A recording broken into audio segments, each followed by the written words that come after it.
44비치 팟캐스트는 클라우드 프로그래밍 IT 소식을 다루는 개발자들의 방송입니다. 구독과 좋아요 눌러주세요. 안녕하세요. 44비치 팟캐스트 141화 시작하겠습니다. 오늘 3월의 첫날이라서, 첫날은 아니고 3월의 첫 녹음이라서 저희가 후원자 명단 읽어드릴게요.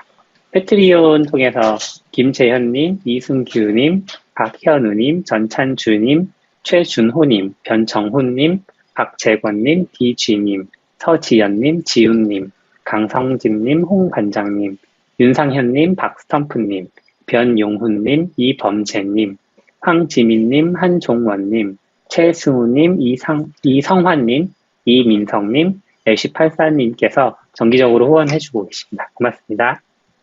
네, 감사합니다. 뭔가 인원이 더 많아진 것 같은 느낌이 드는 건 기분 탓인가요? 가끔씩 한 분씩 늘어나고 있어요.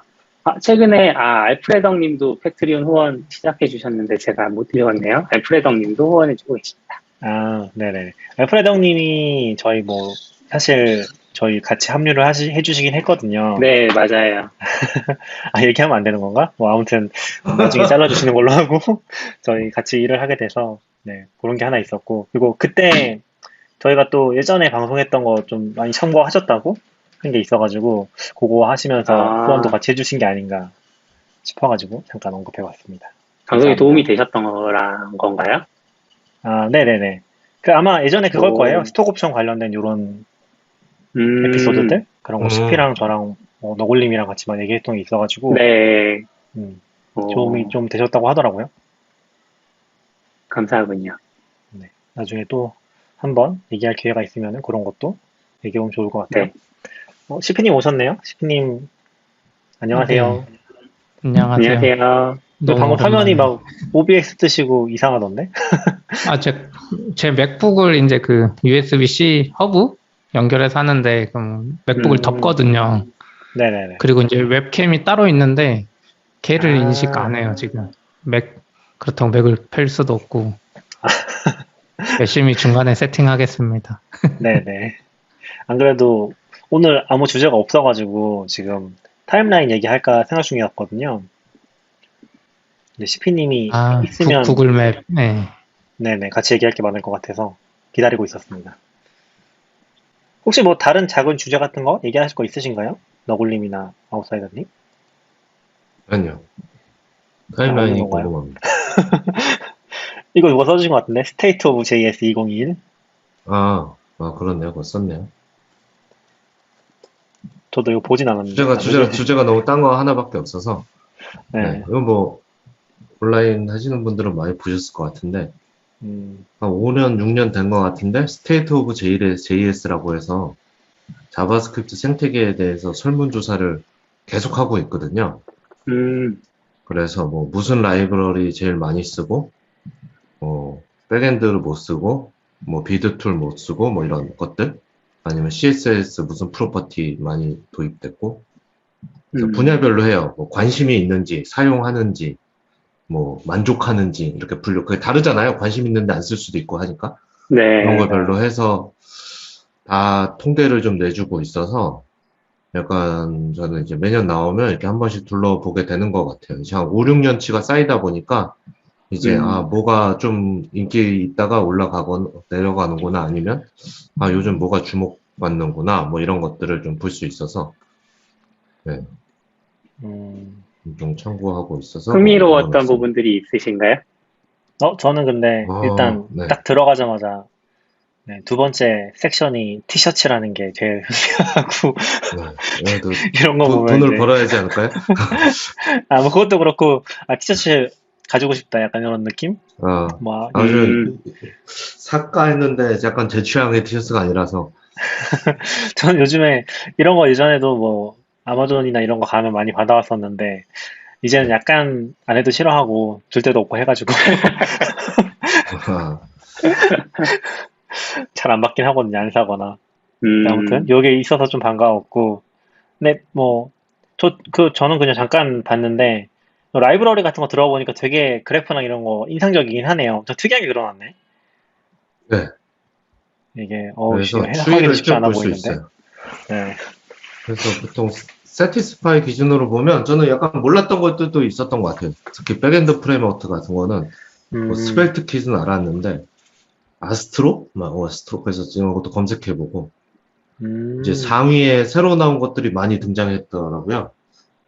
스벨트 킷이랑 아스트로, 패스티파이, 리믹스 막 이런 것들이 네, 물론 사용하는 걸로 보면 그냥 익스프레스가 백엔드는 여전히 1등이고 사용률은 잘 안 바뀌더라고요. 그냥 관심이나 그러네. 이쪽은 네. 근데 저 안에 퍼센트가 무슨 퍼센트예요? 아, 세티스피케이션.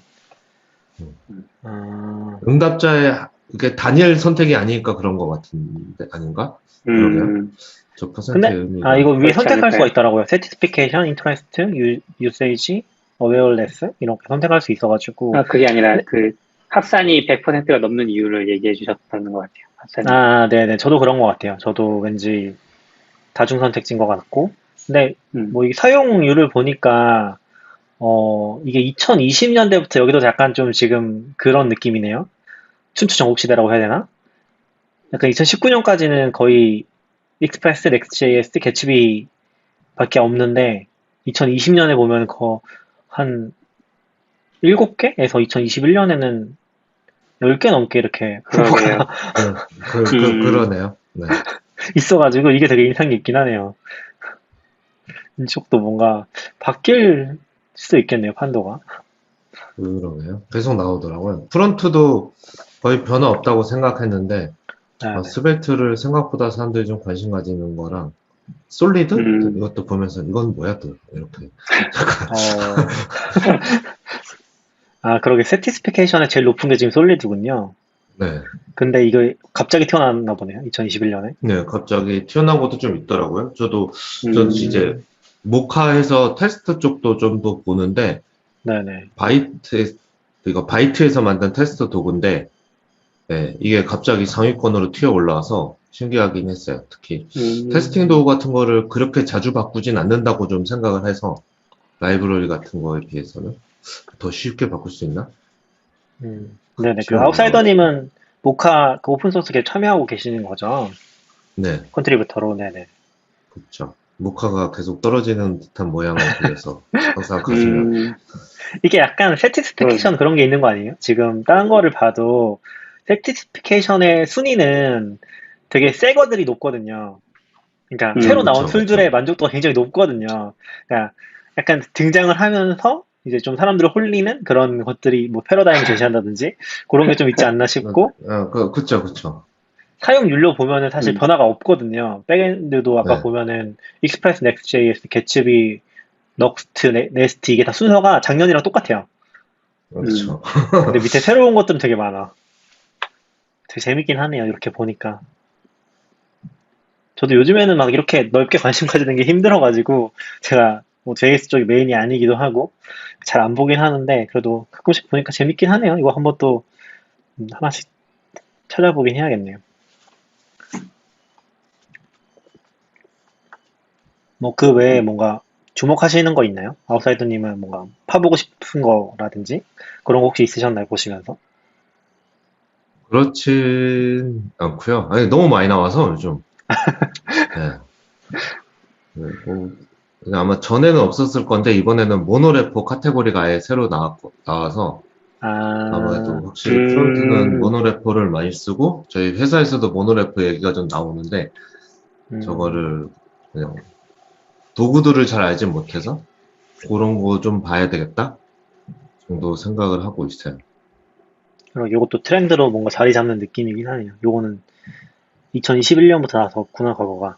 네네. 네. 근데 2020년에 등장했는데 도구는 되게 많아요. 그러니까요. 저도 들어본 건 러나 이거 회사에서 그쵸. 쓰려고 하셨던 분들이 있는 것 같아가지고 요거 정도 들어본 것 같고 사실 컨셉도 잘은 모르긴 하거든요. 지금 JS에서 모노리프 얘기하는 것들에 대해서 공부를 또 많이 해봐야겠네요. 네, 배포에도 지원해줘야 돼서 좀 이거 공부를 따로 해봐야 될 것 같아요. 그래도 약간 뭐 사실 4, 5년 전에도 춘추전국시대 얘기를 했던 것 같은데 더더욱 이게 역시 생태계 커지니까 더더욱 많아지는 것 같긴 하네요, 뭐가. 자바스크립트는 항상 그랬던 것 같아요. 좀. 오히려 약간 그러니까 jQuery 이후에 jQuery 때가 제일 평화가 되게 오래 가던 시기고 지금부터는 진짜 추측 시대로 계속 가고 있는 것 지금 라이브러리에 보니까 지금도 jQuery 11%? 이건 메인 앤서? 뭐지 이게? 어떤 라이브러리를 자주 쓰냐, 그러니까 자주 쓰냐는 것 같은데 jQuery가 11% 들어가 있긴 하네요 아직도. 이건 그냥 라이브러리 기준인 것 같아요. 그러니까 뭔가 프레임워크나 이런 건 아니고. 엑시오스? 우리- 엑시오스는 뭐예요? 그거 HTTP 클라이언트인데 제일 오래되고 많이 쓰는 거. 우리 대선 사이트도 다 jQuery니까.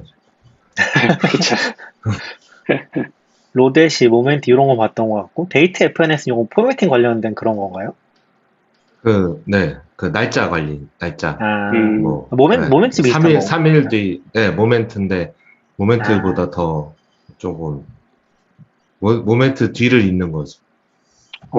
왠지 데이.js도 그런 느낌인데 아닌가요? 그렇군요. 이거는 안 써봐서 잘 모르겠네요. 이모는 나중에 좋아하시는 혹시 D3도 있다. D3도 뭐 jQuery랑 임원, 네, 그쵸. 네네. 임원은 이뮤터블 해서 상태 관리해주는 그런. 객체 상태 관리 같은 거 있어요. 해주는 네, 건가 네. 보군요.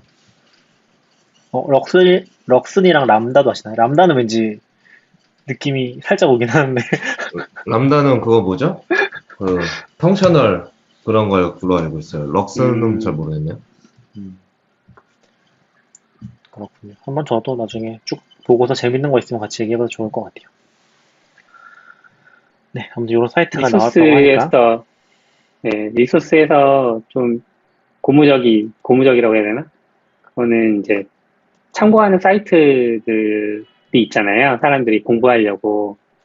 네. 거기에서 1위는 여전히 스택 오버플로우지만 2위가 MDN이 차지했네요. 그리고 좀 큰 격차로 3위가 W3 스쿨인데 다들 W3 스쿨 되게 이제 신뢰하지 마라 뭐 이런 얘기 많이 하잖아요. 확실히 좀 점점 뒤떨어지고 있는 것 같아요.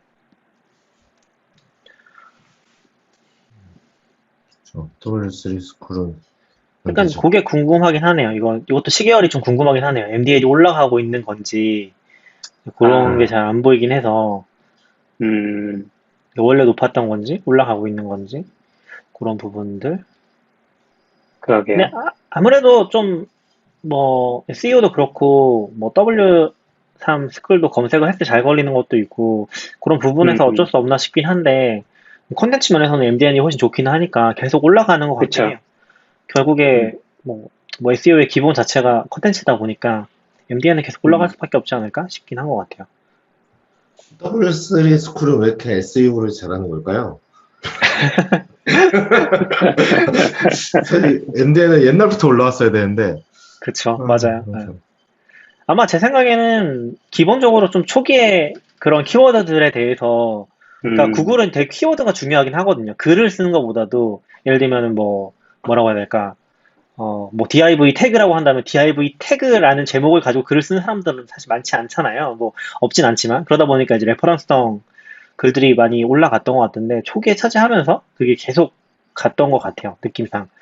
그 구글 보면 여전히 문제가 많은 게 한국 기준으로도 나무위키 같은 게 계속 위에 있잖아요. 근데 사실 콘텐츠적으로 보면 이거는 걸러서 차단해줘야 되지 않나 싶을 문서들이 많아가지고 되게 사람들이 참여하는 건 이해하지만 그리고 위키백과도 사실 같은 방향에서는 문제가 있는 거고 뭐 MDN이나 공식 문서 더 좋아하시는 분들은 그런 면에서는 구글을 되게 싫어하실 수 있을 것 같기는 해요.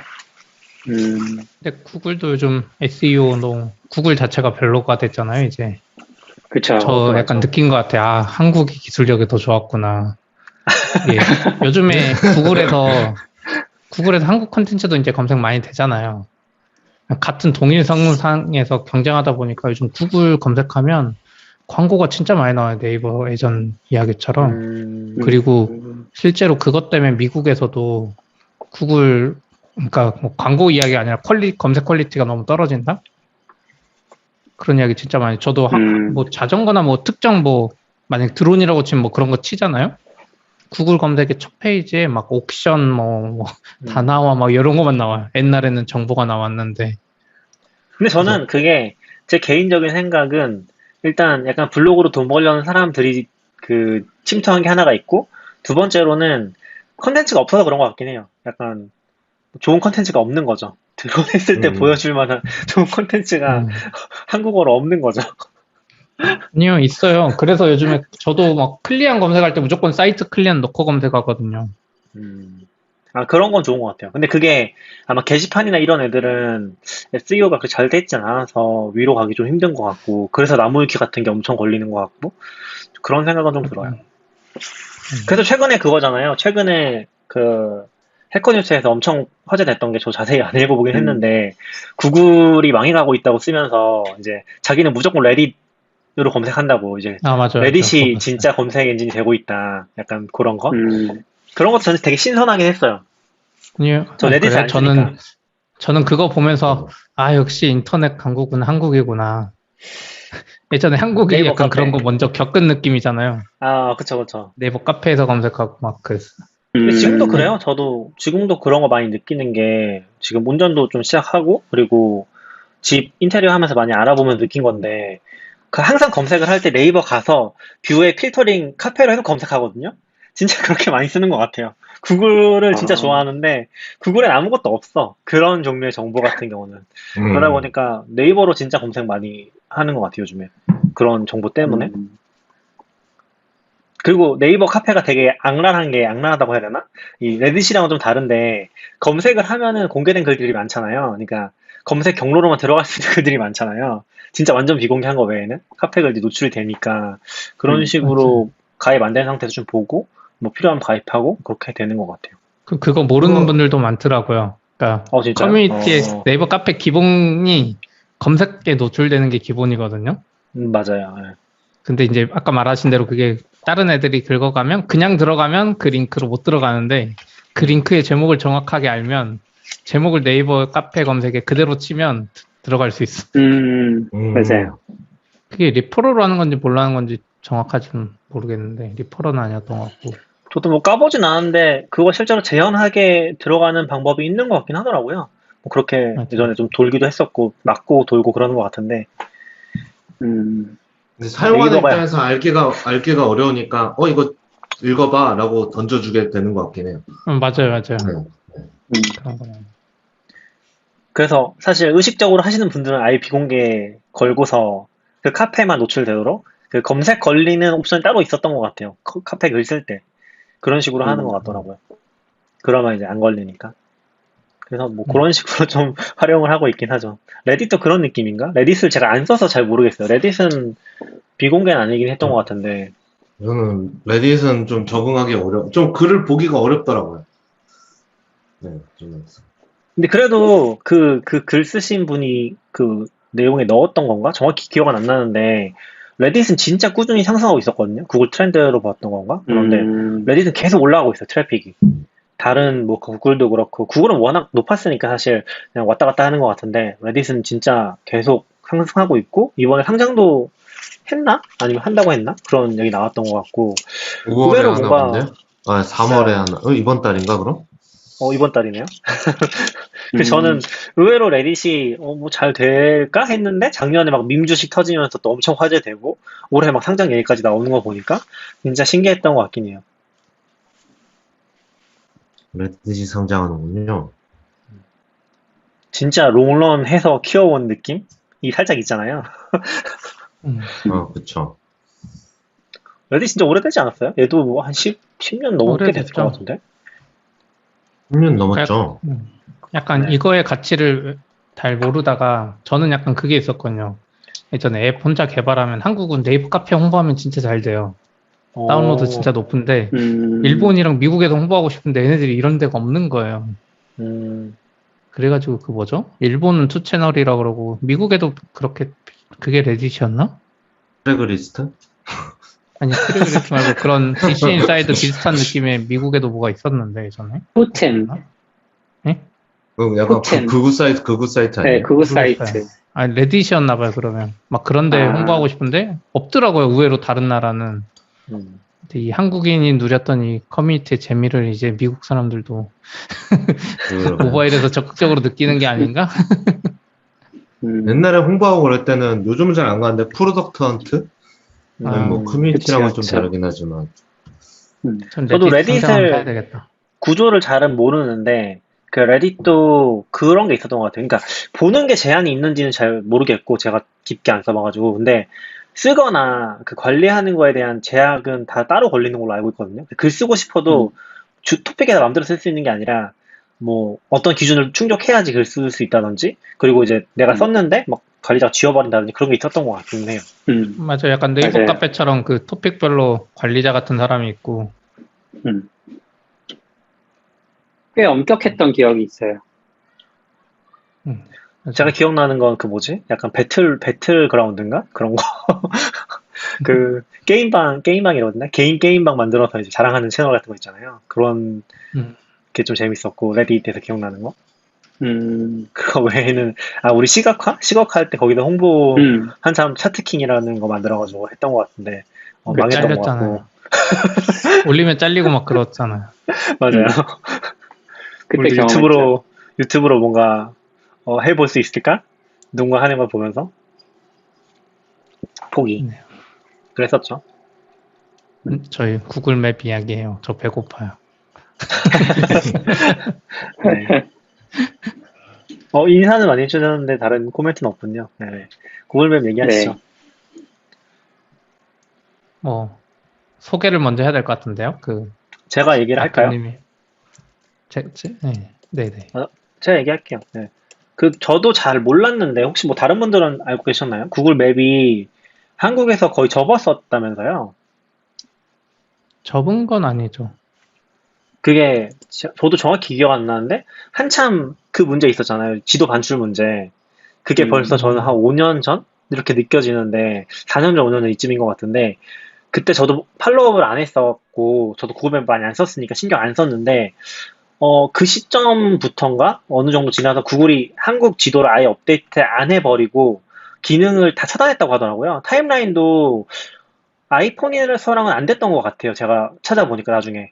제가 최근에 좀 관심 가지고 쓰는 기능이 구글 타임라인이라는 기능인데 이걸 아이폰에서도 쓰고 있거든요. 근데 이게 한동안 아이폰에서도 안 됐던 것 같고 그래서 막 구글 맵이 철수하는 거 아니냐 이런 논란이 계속 있다가 이게 작년인가 재작년 말쯤에 구글이 이제 다시 한국 지도를 업데이트하기 시작한 것 같아요. 그래서 다시 서비스가 좀 활성화되고 아이폰도 타임라인이 풀려서 그걸 쓰는 사람들이 좀 생긴 것 같은데 이제 저도 지금 이런 것들을 검색하면서 느낀 거는 이거를 모르시는 분도 아직 진짜 많은 것 같고 그러니까 한번 이제 그렇게 되다 보니까 다 떠나버리고 지금은 그 되는지 안 되는지 모르시는 분도 많은 것 같고 안 쓰시는 분이 진짜 많은 것 같기는 해요. 그게 약간 첫 번째 컨텍스트인 것 같고 그래서 저는 최근에 좀 이거를 쓰고 있거든요. 이 구글 타임라인이라는 기능을. 정확히 이제 구글 맵이라는 거를 제가 왜 쓰기 시작했냐면은 뭐 고민을 좀 많이 했어요. 최근에 전 좀 운전을 시작하면서 지도 앱을 뭔가 써야겠다는 생각을 많이 했거든요. 기록도 하고 싶고 장소에 대한 메모도 남기고 싶고 그런 생각을 하면서 처음에 네이버 지도도 쓰고 카카오 지도도 쓰는데 각각의 장단점들이 좀 있더라고요. 뭐 네이버 지도나 카카오 지도 같은 경우는 그게 안 돼요. 제가 하고 싶었던 기능 중에 그게 있는데 그 폴더에 즐겨찾기를 하잖아요. 그리고 거기 메모를 쓸 수 있거든요. 근데 그거를 공유해서 같이 쓰는 게 안 돼요. 제 아내랑 뭐 예를 들어 구글 맵에 즐겨찾기를 공유하고 그 메모를 같이 쓴다든지 그런 걸 하고 싶은데 네이버랑 카카오 둘 다 그게 안 돼요. 그래서 이게 내비게이션도 되고 하니까 좋긴 좋은데 편하긴 한데 이게 안 되다 보니까 뭔가 다른 걸 좀 찾다가 구글을 쓰게 된 게 구글에서 그렇게 되긴 하더라고요. 그건 되긴 하고 그리고 네이버랑 이런 쪽은 좀 네이버였나 카카오였나 되게 황당한 제한이 있는 게 네이버가 메모를 50자밖에 못 남겨요. 장소에 대한 개인 메모를 남길 수가 있는데 50글자밖에 못 남겨요. 그러니까 좀 길게 메모를 쓰거나 업데이트를 한다거나 그런 게 많이 제약이 있고 그리고 카카오도 또 이상한 게 있는 게 카카오는 그 폴더 하나에 500개인가밖에 장소를 못 넣어요. 500개 넣진 않았는데 아직까지는. 근데 그래도 그 제약이 있다는 게 너무 신경 쓰이는 거죠. 500개 넣으면 또 폴더 만들어야 되나? 이런 뭔가 좀 만족스럽지 않은 그런 기분이 있어가지고 좀 문제가 있었고 그리고 작년엔가 카카오 지도 기억하시는 분들도 있을 건데 그 카카오 지도의 즐겨찾기 설정이 기본이 공개였거든요. 그래서 막 한 번 뉴스에 난리가 났던 적이 있어요. 막 군사 기밀도 거기 막 누가 저장하고, 막 부대 위치? 그리고 막 불륜한 것도 자기가 막 다 기록을 해놨대요. 근데 그게 다 오픈이 돼가지고, 한 번 난리 난 적이 있었거든요. 개인정보 때문에. 그래서 약간 그런 것도 좀 찝찝하기도 하고, 그래서, 그거랑 또 구글 맵을 오랜만에 열어보니까, 옛날 기록들이 좀 남아있더라고요. 그러니까, 구글 맵이 기본적으로는 네이버나 카카오랑 좀 다른 게, 전 세계 서비스잖아요. 그리고, 스트리트 맵도 엄청 다들 많이 쓰시잖아요. 외국 막 미리 구경한다든지 구글 어스 같은 것도 한때 되게 유행했었고. 그래서 요거를 잘 쓰면 나중에 뭐 해외여행 간다든지 해도 되게 일괄적으로 기록을 남길 수 있겠다는 생각이 들더라고요. 그래가지고 저는 아무튼 최종적으로 구글 맵을 선택을 해서 지금 뭐 여러 가지 다 기록을 하고 있어요. 이동하는 것들이라든지 그렇게 좀 쓰고 있는 상태고. 근데 일단 조금 저는 되게 재밌게 쓰고 있긴 한데 이게 두 가지가 있는 것 같아요. 그러니까 구글 맵이 지금 서비스가 개판이고요. 진짜 개판이에요. 진짜 개판인데 타임라인 쓰면서 타임라인은 이제 뭐 CP도 이따 얘기해 주실 것 같지만 그게 내가 가는 위치를 다 추적하는 거거든요. 다 추적하는 거라서 그걸 추적해서 기록에 남기고 날마다 이제 기록에 남으니까 나중에 그걸 다 볼 수 있는 거예요. 근데 그거를 이제 사람들이 되게 찝찝해하기도 하는데 막상 제가 막 이동을 하고 뭐 위치를 기록하고 막 메모를 남기려고 하다 보니까 그게 남는 게 너무 좋은 거예요. 내가 어디 갔었는지 기록이 내가 신경 쓰지 않아도 다 남고 그리고 구글이 좀 잘 돼 있는 것 중에 하나가 특정 위치에 몇 분 이상 머물고 있으면은 그 위치에 머물고 있냐는 물음이 이제 그 알람이 와요. 푸시 알람이. 거기서 이제 체크를 하면은 그게 다 기록이 되거든요. 그 위치에 그 상가나 뭐 건물에 지금 내가 있다는 게 다 기록이 돼요. 그래서 나중에 그거를 다 탐색을 할 수가 있죠. 그래서 그거를 최근에 좀 재밌게 쓰고 있어요. 그래가지고 그 얘기를 해보고 싶어가지고 제가 적어놓은 거고요. 뭐 일단은 그렇습니다. 거의 얘기하신 거에서 궁금한 것도 있긴 한데 저도 구글 맵이 철수했는지는 잘 모르겠고 원래 우리나라 법이 지도 반출이 안 돼서 여전히 안 될걸요? 네네 안 돼요. 그래서 딴 데는 다 구글 맵이 데이터인데 우리나라 업체고 지금은 티맵 모빌리티가 제공하는 걸로 표시가 되네요. 근데 그거 관련해서는 사실 정확하게 해야 되는데 사실 반출을 못해서 라기보다는 뭔가 글로벌 표준의 그 기능을 제공 안 한 거죠. 그 반출이 안 되니까. 우리로 치면 우리는 모든 기능을 한국 서버에 놔뒀는데 그 데이터 중에 일부를 저기 뭐 그 나라 서버에서 서빙하라고 하니까 그럼 업데이트 안 해요. 약간 이런 느낌이었고. 근데 그리고 데이터도 지금 팀앤 모빌리티라고 나오잖아요. 저게. 근데 그전에도 허접한 데이터지만 SK 플래닛이었어요. 같은 회사예요, 사실. 같은 회사. SK 플래닛에서 팀앱을 했거든요. 그러니까 구글도 저 지도 로우 데이터는 사실 같은 데서 계속 받아오고 있었어요. 근데 SK 플래닛의 그 받은 지도를 정부가 막 반출 못하게 하고 하니까 그 업데이트를 안 해버리는 거죠. 계속. 기능도 이제 글로벌은 다 벡터 기반의 뭔가 구글은 지도가 돼 있었는데 한국은 그 벡터 기반의 그런 거 지원도 안 하고. 근데 이제 말이 나오는 거는 한국에도 이제 GCP 생기고 겸사겸사 구글이 하면서 최근에 구글 지도가 이뻐졌거든요. 벡터 지도도 좀 더 이뻐지고 그게 사실은 지도 반출 때문은 아니고 원래 되던 기능에 이제 업데이트한 것 같아요. 그래서 사실 서비스를 중단한 적은 없고 약간 업데이트를 안 하면서 계속 그대로 버텼죠.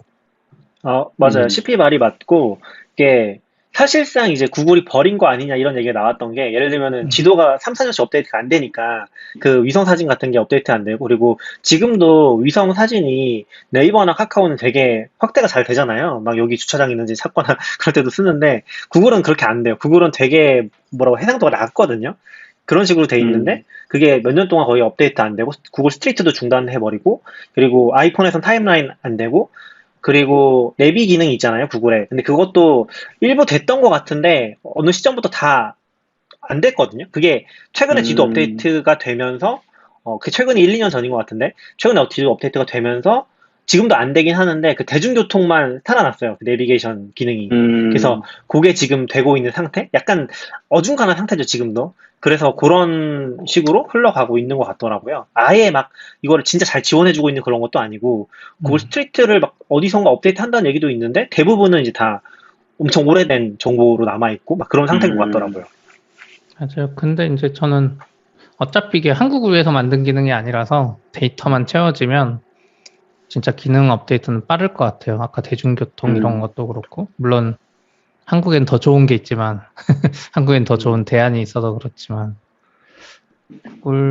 사실 저희도 뭐 막 이런저런 거 많이 해보지만 글로벌 단위로 뭔가 일을 한다는 게 쉽지 않잖아요. 맞아요. 아, 데이터도 지금 보면 한국 데이터는 티맵에서 받고 일본 데이터는 어디 회사에서 사오고 저기 데이터는 다 사오고 하거든요.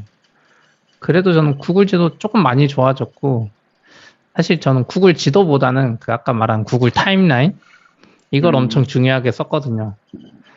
그러니까 이거 생긴 지가 제 생각엔 2009년에 생긴 것 같아요. 구글 타임라인. 왜냐면 구글 타임라인 들어가서 셀렉트 박스에 보면 2009년이 시작이거든요.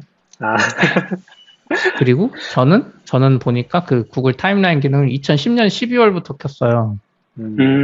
그래서 이게 저는 항상 그걸 좋아해서 일부러 켠 거예요. 아이폰 유저였으니까. 그리고 아이폰 안드로이드처럼 추적도 잘 안 되는데 제가 2010년 막 그거 키고 막 다니면 사람들이 뭐라 그랬냐면 아니 그걸 왜 구글에 정보를 넘기냐고 엄청난 개인정보 막 이렇게 했고 심지어 이슈가 됐던 적이 한 번 있어요. 안드로이드가 어느 시점에 그걸 기본으로 켠 적이 있어요. 구글이. 그래서 네. 그때 엄청 이슈가 돼서 사람들이 다 그거 차단하는 법을 막 쓰고 다녔어요. 맞아요. 네, 근데 저는 이제 일부러 켜는 법을 막 찾고 있었고, 그래서 지금 2010년 12월부터 첫 날짜를 보니까 제가 살던 오피스텔에서 그 네이버 바로 앞에 출근한 기록이 이렇게 딱 그려져 있고, 그리고 이제 전체 기간으로 쭉 보면 제가 다녔던 전 세계 나라가 보이는 거죠. 뭐 미국하고 뭐 스페인밖에 없지만, 그리고 딱 그 시점에 시간으로 가보면 내가 어느 호텔에 갔고 이게 나오고, 그리고 이제 어느 시점부터는 지메일이랑 연동이 되기 시작했잖아요. 그 지메일이 막 맞아요, 그 맞아요. 비행기 편도 알려주고 맞아요. 숙박도 알잖아요. 그래서 예전에 쌓였던 데이터지만 애가 메일이랑 딱 매칭해가지고 제가 그 근처에 갔으면 호텔 이름까지 지금 그 타임라인에 나오거든요. 그래서 지금 제가 벌써 10년 넘게 모아놨더니 정말 좋은 재밌는 데이터가 된 것 같아요.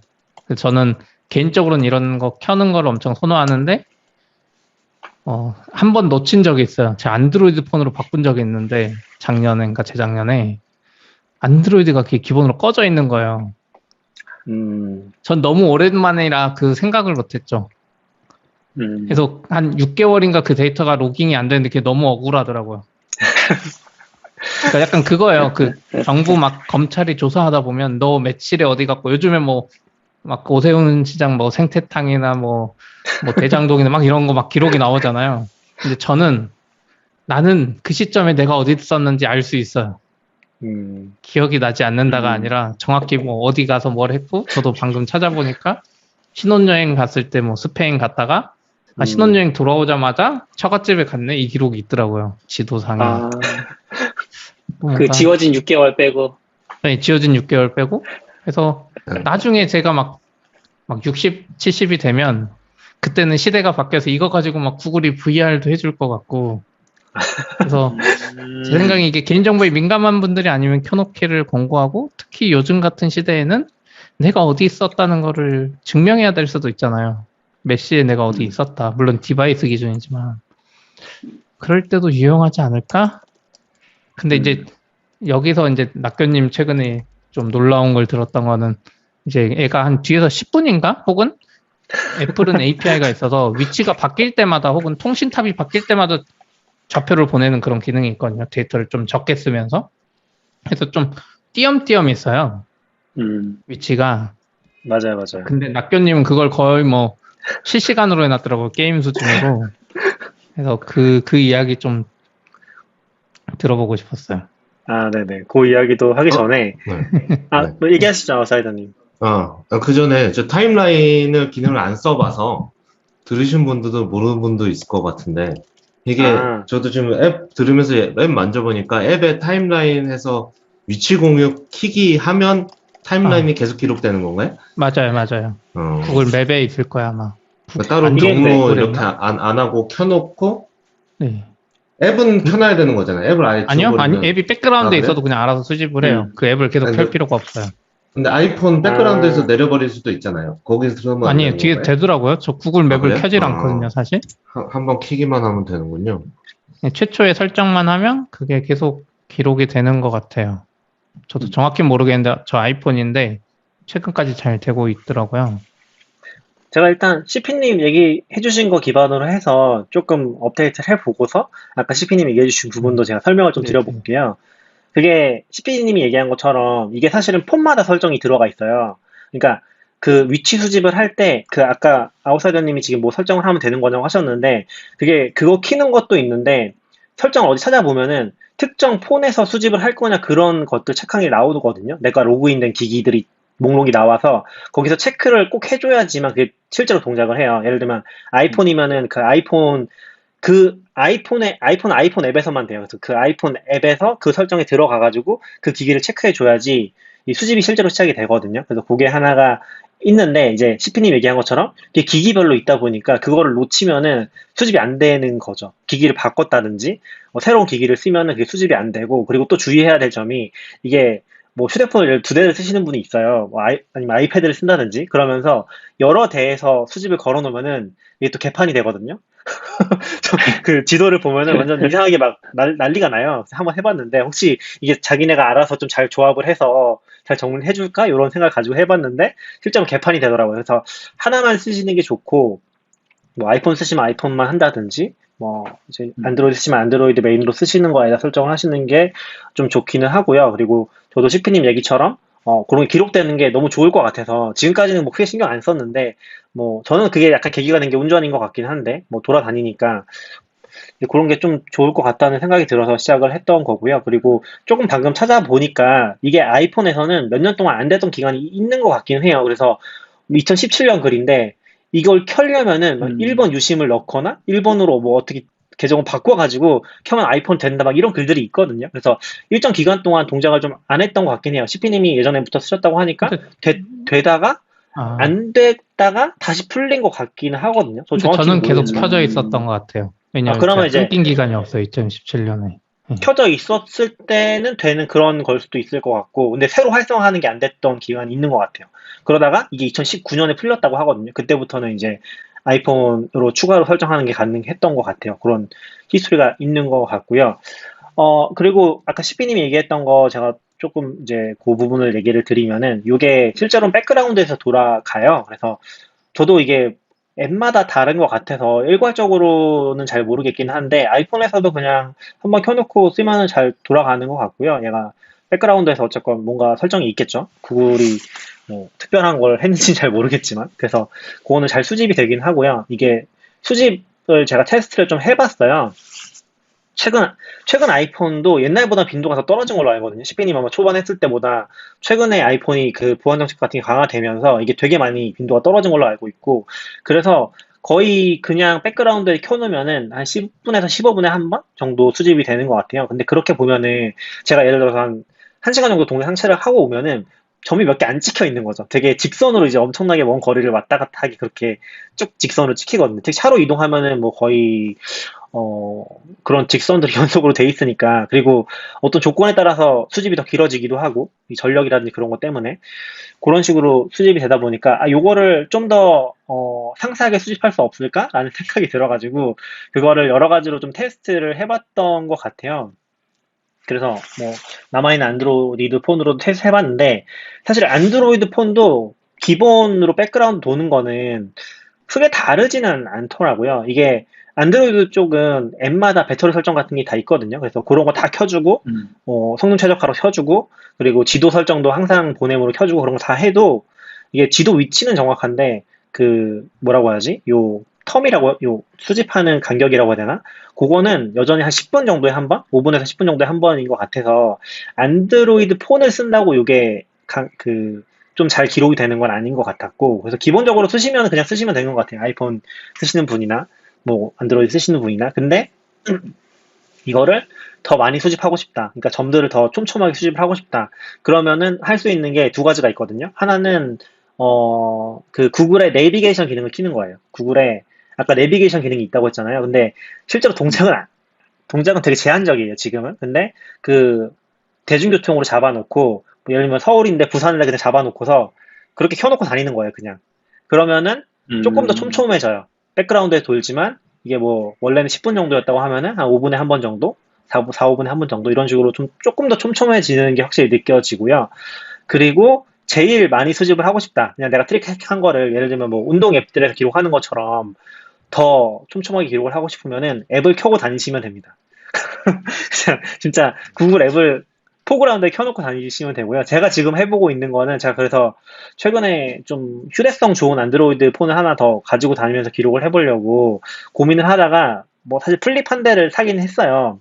그냥 요거 때문에 플립 한 대를 사가지고 그 플립에 보면은 커버 디스플레이에다가 앱을 띄우는 게 가능하거든요. 그게 공식으로 되는 건 아니고 비공식으로 뭐 런처 같은 걸 써가지고 플립 커버 디스플레이에다가 앱을 띄우는 기능이 있어서 거기다가 구글 맵을 띄워놓고서 그냥 차든 주머니 던져놓고서 그리고 이제 돌아다니면은 배터리는 한 10시간 정도 가는 것 같고 그렇게 기록을 해놓으면 훨씬 더 촘촘하게 제가 갔던 기록들이 기록이 되기는 해요. 그래서 그렇게 좀 써보고 있어요. 그냥 뭐 수집을 해보고 싶어서. 저도 이런 걸 왜 관심이 있냐면은 시피님이 아까 얘기하셨던 거랑 컨텍스트는 좀 다르지만 비슷한 욕심 같은 게 있었거든요. 예를 들면 그런 거죠.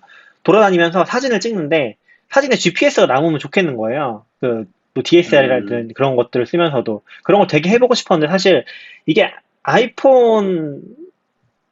아이폰이 제일 좋고 사실 카메라로는 거의 불가능하거든요. 뭐 GPS 장비 같은 게 따로 있어요. 근데 위치도 별로 정확하지 아니요, 않고 카메라로 엄청 됩니다. 되긴 하는데 좀 제한적이라는 거죠. 되게 번거롭고 내가 그리고 예전에 보면 자전거 타거나 이러신 분들은 뭐 막 그거 다 위치 GPS 수집해가지고 XML로 뽑아가지고 다시 또 수집하고 막 오픈 스트립 올리고 이런 거 하시잖아요. 그런 것도 관심만 있었거든요. 그래서 그런 거 현실적으로는 좀 하기 힘들지 않나라고 계속 생각해 오다가 그냥 아이폰 사진 찍는 거 외에는 그렇게 하더라고요. 그 GPS 수집 정보를 따로 한 다음에 사진 찍은 시간이랑 매칭을 시켜가지고 그 사진에다가 다시 위치 정보를 넣는 사람들도 있더라고요. 진짜 그걸 좋아하시는 맞아요, 분들. 맞아요. 그래서 진짜 엄청나구나 이쪽 세계도. 전 옛날에 근데 그렇게 했었어요. 아, 옛날 진짜요? DSL은 GPS 모듈 같은 게 요즘은 다 있지만 없거든요. 그러면 그 소니였던 것 같은데 그런 장비가 있었어요. 한 요만한 장비인데 걔가 몇 초마다 GPS를 계속 기록하는 애예요. 그럼 사진 찍으러 나갈 때 걔를 가방에 걸고 하루 종일 사진을 찍은 다음에 집에 와서 하면 사진 시간이랑 이 좌표랑 매칭해서 EXIF를 다 업데이트 해줘요. 프로그램 딱 돌리면. 좋네요. 그거를 몇 년 동안 했었거든요. 여기 뭐 아웃사이더님도 그 사진을 취미로 하셨었죠. 그래서 그런 거를 네, 옛날에 하시는 거죠. 아주 네. 옛날에. 네. 근데 세상이 조금 바뀌었습니다. GPS가 달려있지만 제가 최근에 소니 거 FX3로 바꿨잖아요. 네. 네네. 아마 A7C는 안 되나? 근데 그 소니가 이미지 엣지라는 아이폰 앱이 있거든요. 그걸 깔아놓고 이 폰이랑 연결하고 블루투스로 최초에 한번 그러면 애가 연결이 돼 있어요. 그래서 심지어 그 이미지 엣지 앱으로 카메라도 켤 수 있거든요.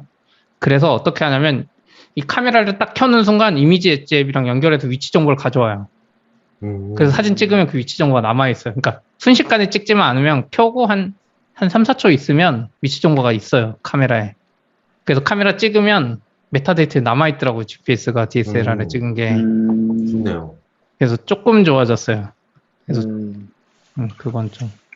그래서 저도 막 그때 그런 고민 한참 할 때 약간 되게 기대를 걸었던 게 안드로이드 기반의 사진기가 잘 되면은 잘 되지 않나 싶었는데 다 망했죠. 다 망했고 최근에 소니에서 또 뭔가 냈더라고요. 거의 제일 대박났던 그 카메라가 있었는데 그런 수준의 카메라 기능을 렌즈를 아예 달고 있으면서 휴대폰인데 2, 300만 원 정도 하는 거 뭔가 냈더라고요. 그래서 그런 거 아직도 하고 있구나. 소니는 잘 안 될 것 같지만 그런 생각 살짝 들었고 근데 지금도 들어보면 아시겠지만 아웃사이더님도 그렇고 시피님도 그렇고 약간 그런 기록에 대한 욕심들이 다 있잖아요. 저도 뭐 구형까지 못했었지만 요번에 또 이제 요걸 해보면서 조금 더 이제 자극을 받은 거죠. 그래서 조금 테스트를 해보고 있고 제가 그 트위터에는 그거 테스트했던 거를 되게 뭐 그냥 하는 게긴 한데 올려놓은 게 있었거든요. 나중에 그거는 한번 공유를 해볼게요. 블로그에 적어주시죠 나중에. 이게 근데 뭐 말로 해도 그것도 이해가 안 되는 분들이 많을 것 같아요. 아무래도. 네네 그쵸. 트위터만 봤을 때는 무슨 말인지 몰랐어요. 그래서 지금 나는 왜 이걸 몰라서 안 키고 다녔지? 라는 생각이 지금 들고 있는데. 네. 낙규님이 약간 아이폰 유저면서 안드로이드 폰 사서 그 프론트 앱까지 이렇게 만든다? 이렇게 설치해서 뭐 그렇게 포그라운드로 돌리는 걸 들으면서는 이렇게까지 할 일인가 하는 생각이. 그러니까 저도 깜짝 놀라서 폰에 이걸 띄워가지고 다니는 거예요. 그러니까요. 갤럭시를 가지고 따로 폰을 2개 가지고 다니면서. 근데 구글 타임라인을 보여주셨는데, 엄청 세밀하더라고요. 제가 가지고 다니는 거랑 차원이 달라. 그래서 보통 운전하면 내비 세팅해서 다니는데 뭘 하고 계신 거야? 이런 생각을 했죠. 그렇죠.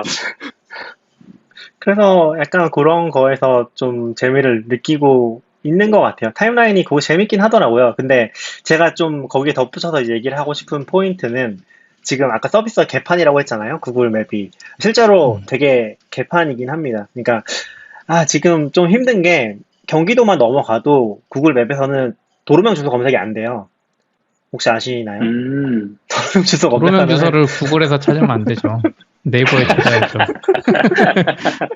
근데 도로명 주소가 서울은 돼요? 그 말은? 서울은 되는 데도 있고 안 되는 데도 있고 그런 것 같아요. 서울은 대부분 됐던 것 같아요. 근데 경기도 넘어가거나 뭐 최근에 이제 좀 신도시라든지 이런 데들 보면은 거의 그냥 동정도로만 도로명 주소 넣으면 동정도로만 찍혀가지고 실제로는 위치 특별히 거의 불가능하고요. 그러니까 약간 그런 거를 지금 구글이 엄청 뒤처진 상태이기는 한 것 같아요. 그래서 실제로 근데 이게 되게 재밌는 경험이었던 것 중에 하나가 물론 저도 아까 CP님이 얘기한 것처럼 구글 맵을 써야겠다고 느낀 게 이게 글로벌 앱이라서 그런 것도 굉장히 큰 것 같아요. 나중에 여행을 다닌다든지 과거에도 제가 기록했던 게 약간 중국이나 일본에 놀러 갔던 것들 이게 타임라인은 아니고 어디 가야겠다고 막 즐겨찾기 했던 것들이 남아있더라고요. 실제로 거기 가기도 했었고. 그런 것들이 되게 좋아서, 요거 통합해 쓸 수 있겠다라는 것도 있었는데, 한국은 사실 구글 맵을 쓸 정도의 수준은 아닌데, 조금 신기한 거는 타임라인을 같이 쓰다 보니까 내가 어디에 갔는지를 기록하고 싶잖아요. 그러면 실제로 제가 경기도 쪽은 좀 돌아다녀 보면은, 한 절반은 넘는데, 한 3, 40%는 제가 가는 곳이 위치가 없어요. 네이버나 카카오 100% 있다고 치면은 한 10군데 중에 3, 4군데는 등록이 안 돼 있는 거죠, 구글에. 근데 구글이 이거를 데이터 관리를 거의 안 하는 것 같고 이제 사용자 기반으로만 거의 운영을 하고 있는 상태인 것 같아요. 그러다 보니까 거꾸로 내가 기록을 하고 싶으면은 내가 지도를 고쳐줘야 돼요. 내가 여기 장소가 없으니까 그 장소 위치를 도로명 주소를 못 찾는다고 했잖아요. 그러면 그 좌표를 찍어줘야 되거든요. 좌표를 찍어가지고 거기다가 새로운 장소 등록해가지고 그 정보를 어디서 가져오는 게 아니죠. 네이버 지도 가서 똑같이 검색해가지고 복사에다가 넣고서 등록을 신청을 하면은 근데 구글 맵은 좀 재밌는 포인트가 등록이 돼요. 실제로. 그러니까 네이버에서는 이게 지도 앱을 쓸 때 나는 정보를 제공받는 사람이라는 느낌이 좀 강하잖아요. 나는 네이버 당연히 알려줘야지 이거는 네이버에 당연히 있어야 되고 나는 그걸 보고 가는 거지라는 느낌이 있는데 구글은 약간 내가 참여해서 고치는 게 가능한 내가 사진도 올릴 수도 있고 뭐 네이버 정보를 가져온다고 했었지만 그런 게 아니더라도 내가 직접 가본 장소에 대한 정보를 업데이트할 수도 있고 그런 것들을 했을 때 반영이 되니까 그게 조금 재미가 있더라고요. 뭐 약간 체크인 앱 같은 거 써보신 분들은 그런 거 되게 좋아하시잖아요. 그런 거랑 비슷한 컨셉에서 내가 직접 참여를 하면서 이게 등록이 되고 뭔가 자꾸 뭐 쓸데없는 거긴 한데 알람을 주는 거 그리고 실제로 뭐 지역 가이드라는 것도 들어보셨을 수 있는데 그거 약간 랭킹이 아니라 레벨이 올라가거든요. 그런 게 좀 재미있긴 한데 아무런 뭔가 이득은 없다고 하더라고요. 구글만 좋은 그런 거긴 한데 그런 게 좀 부족한 상태에서도 이게 뭐 재밌다고 느껴지는 포인트가 조금 흥미로웠던 것 같아요. 저는. 코로나 그 정도- 직전에 말씀하세요. 얘기하세요. 코로나 직전에 그 지역 가이드들을 각 나라별로 몇 명씩 불러다가 구글 본사에 초청한 적이 있어요.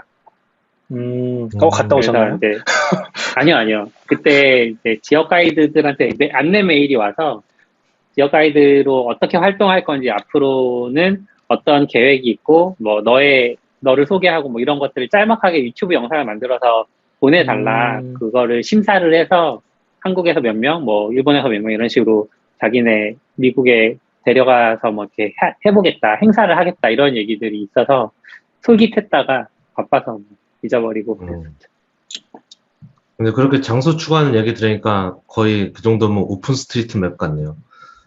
좀 그런 느낌이 있죠. 근데 이게 근데 뭐 그 정도까지는 아니고 사실 데이터를 얻어 사기는 해요. 아까 팀앱 말한 것처럼 팀앱 데이터 사면 사실 거기 업체 정보도 조금 있거든요. 근데 저희도 뭐 업체 정보 당근에도 있지만 네이버 때도 저도 해보면 진짜 폐업이랑 이게 진짜 많아요. 관리가 문제인 것 같은 게. 그러니까 외국 보면 막 20년 된 가게 이런 것만 있으면 사실 업데이트 자주 안 해도 되잖아요. 근데 한국은 무슨 1년에도 막 몇 개씩 없어지고 사라지고 막 이래가지고 그러니까 관리가 확실히 더 힘든 것 같아요. 경기도 쪽은 보면서 느낀 게 예를 들면은 막 저는 구글 맵이 사용자 참여해서 막 리뷰 남기고 하는 게 조금 더 신뢰를 저는 가지고 있긴 하거든요. 그나마 이런 지역 가이드 같은 걸 보면서 근데 그리고 또 재밌는 게 구글은 완전 머신러닝 기반이다 보니까 맵에서 보여준 마커를 완전 개인화를 시켜서 보여주거든요. 예를 들면 내가 많이 갔던 장소라든지 관심 있어 할 만한 음식점이라든지 이런 거를 엄청 개인화를 해서 보여줘요. 그냥 특정한 거 보여준 게 아니라 물론 다른 서비스도 하겠지만 구글은 좀 그게 심한 것 같아요. 그래서 보면은 되게 맛집이라고 해서 가봐야겠다고 하면은 3년 전에 폐업한 곳이야. 그런 정보들이 구글의 맵에는 되게 많이 남아있어요, 실제로. 그리고 최근에 엄청 인기를 가 있는데 아직 없거나 뭐 그나마 진짜 인기 있는 집은 추가를 누군가 해주긴 하지만 그런 경우도 많았던 것 같고 그런 게 거꾸로 되게 제가 재미있다고 느꼈던 포인트는 거꾸로 어떤 서비스가 완벽하지 않아도 재미를 느낄 수 있는 포인트가 되는구나라는 게 조금 신기한 경험이었던 것 같아요. 그러니까 등록을 했을 때 100% 되는 건 아니고요. 거기도 심사를 쭉 하는데 어쨌건 뭐 등록이 금방금방 되긴 하거든요. 수정이라든지 그런 걸 해보면서 그런 게 좀 재밌었던 포인트인 것 같아요. 장소 얘기하니까 몇 년 전에 이제 포스퀘어가 엄청 우리나라도 그렇죠. 유행하던 시기가 있잖아요. 네. 그것도 체크인하는 앱인 거죠. 제가 많이 써보진 않았어서. 맞아요. 네, 주로 기능이 체크인밖에 없었을걸요, 사실? 그때 그래서 처음 또 체크인하거나 아니면 여러 번 체크인하면 뭔가 배지 같은 것도 주고 막 그랬던 것 같아요. 벌써 기억이 가물가물하네요. 근데 CP님 얘기를 들으니까 CP님이 뭐 엄청 오래전부터 쓰셨다고 했잖아요. 그 얘기를 들으니까 역시 구글 맵을 써야 되나라는 생각이 살짝 들기는 했어요. 그렇죠. 구글. 그러니까 용도가 다른 거죠. 내 위치 좌표 조작하는 건 구글 맵이고 한국에 살면서 업체 정보 검색한 건 사실 네이버나 카카오. 저는 주로 네이버를 쓰긴 하는데 이게 어쩔 수 없는 것 같아요. 업데이트도 제일 빠르고. 그러니까 저도 이제 몇 번 이야기했는데 한국 정도 사이즈는 사실 사람이 노가다 뛰는 게 제일 빠르고 제일 효율적이에요.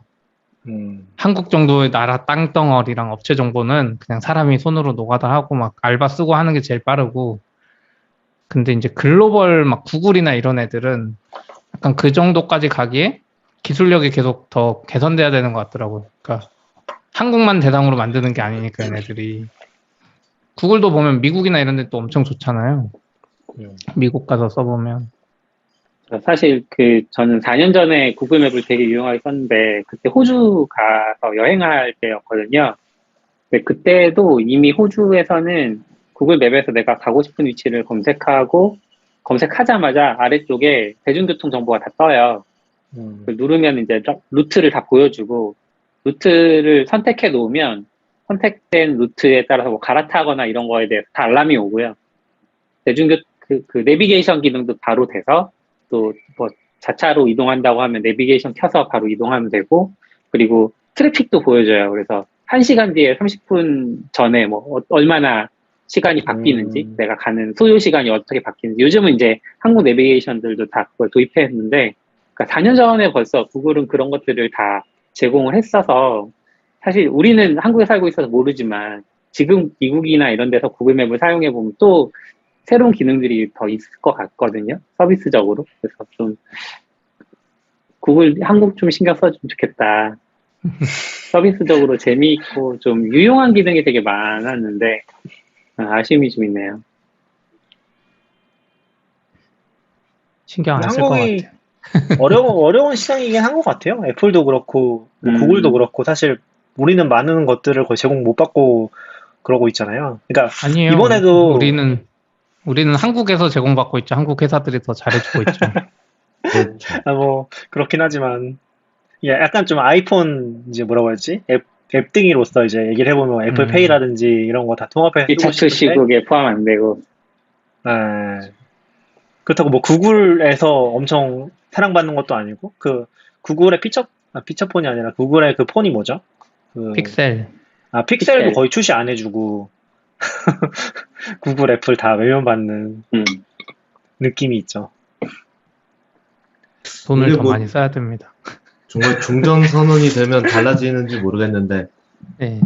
또 법은 잘 모르는데 지도 반출이랑 그런 것게 아무래도 그게 분담 군 그쪽 때문에 막혀 있는 걸로 저는 그냥 생각하고 있긴 그것도 한데 좀 있긴 한데 사실은 애매하긴 하죠. 뭐 종전선언해도 사실 법이- 정부가 법- 허용만 해주면 되는 건데 지금 이미 다 쓰고 있고 이번에 러시아 전쟁할 때도 보면 미국의 그 위성 데이터 파는 업체가 다 찍고 있잖아요. 사실 거기한테 돈 주고 사면 한국 지금 네이버 지도보다 더 퀄리티 높은 위성 사진 살 수 있는데 아무나 이게 약간 어떻게 보면 행정적인 거라고 봐요 저는.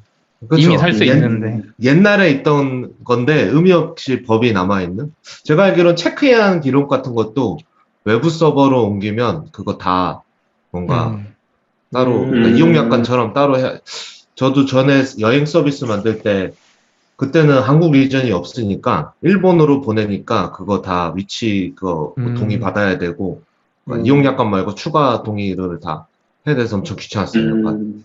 서류 받았는데 서버 위치 적으라고 서버 그냥 도쿄인데 그렇죠.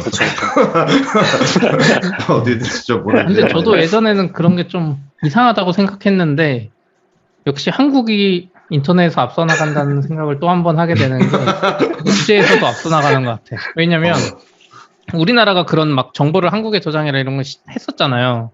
근데 요즘 전 세계 추세가 그러고 있어요. 미국, 캐나다, 유럽 다 자기 사용자 데이터는 우리나라에 저장해 이게 이제 전 세계에서 다 그 시도를 하고 있잖아요.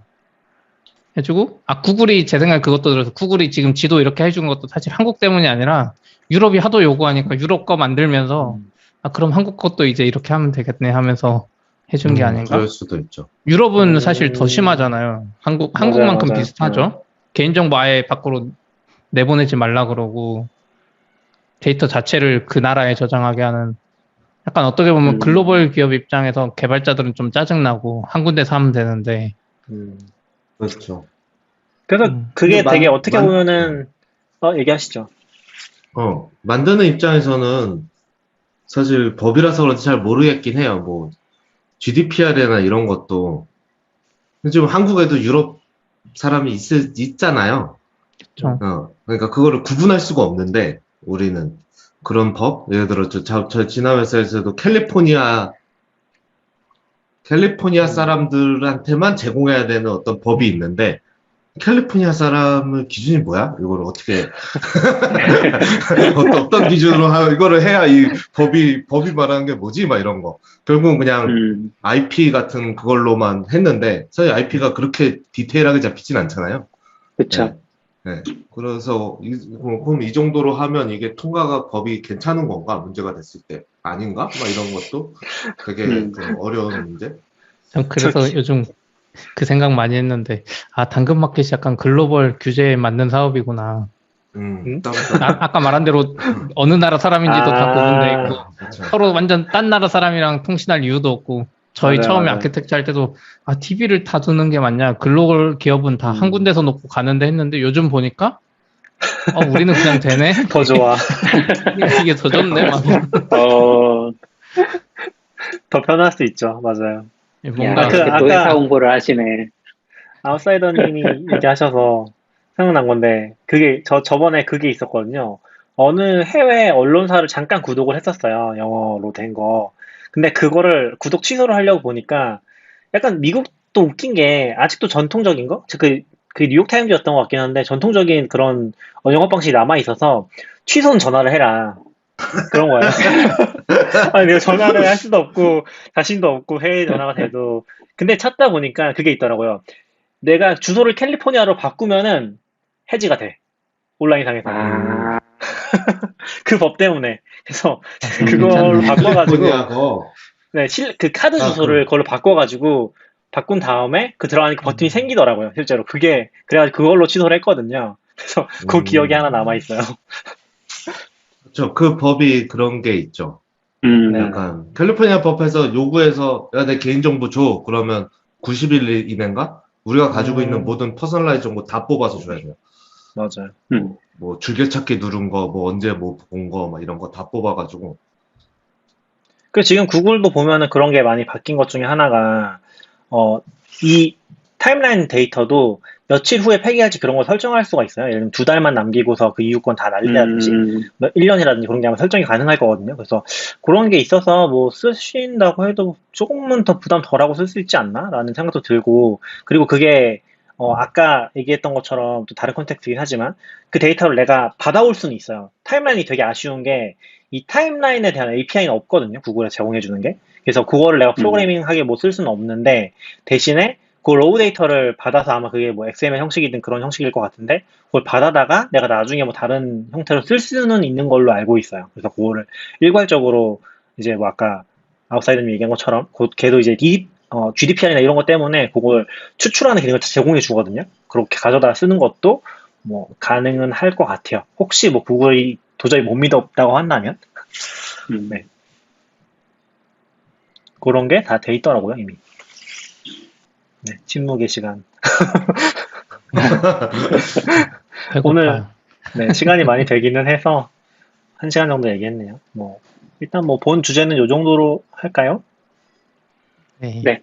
네. 네네. 지금 한 20분 그래도 들어주고 계신데 다들 들어주셔서 감사합니다. 요거 뭐 코멘트만 잠깐 감사합니다. 읽어보면은 마르코가 구글맵 엄청 좋아졌다고, 요 TMM 얘기가 여기서 나온 거군요. 네, 요거 하나 얘기해 주셨고, 승우님이 맵에다 어떤 메모를 하시는 거냐고 물어보셨는데, 그냥 저는 뭐 여기 잠깐 쓰긴 했는데, 뭐 맛집인지 아닌지, 그냥 뭐 경험이 좋았는지, 그런 거 사실 이거 전 배민도 똑같거든요. 배민님도 그런 기록을 해놓고 싶은데 못 하잖아요. 맞아, 그래서, 맞아. 그래서 시켜 먹었는데 맛있었는지 기억이 안 나.